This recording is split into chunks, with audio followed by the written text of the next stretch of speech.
म्हणजे ते जन्माला येतात तेव्हा एकतर ती मुलगी झाली म्हणून ते नको असतात किंवा ते हे अपत्यच मला नको होतं आणि ते आलं आहे. हा सुद्धा एक खूप मेजर भावना आहे की जी मुलांच्या मनावर परिणाम करते. कारण आई-वडिलांकडनं त्यांना कायम निग्लिजन्स मिळतं आणि मग त्यांचा पुढे जाऊन कुठेतरी करिअरवर परिणाम होतो किंवा आरोग्यावर परिणाम झालेला आहे. अशा केसेस आहेत की त्यावेळेला आईवडिलांनी नीट वागणूक दिली नाही किंवा दुसरं म्हणजे कंपॅरिझन.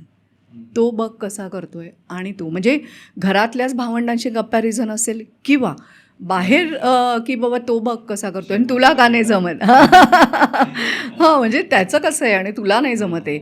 आता हे काय होतं प्रत्येक वेळेला ना प्रत्येकाची पद्धत वेगळी असते अभ्यास करायची म्हणा किंवा ग्रास्प करायची. अशी नाही कंपॅरिझन होऊ शकत आणि मग मूल त्यावेळेला बोलू शकत नाही पण त्याच्या मनामध्ये स्वतःविषयीचं कमीपणाची भावना रुजतेच की आणि मग ती इतकी रुजते की त्याला साधं काम करण्यात सुद्धा कॉन्फिडन्स उरत नाही.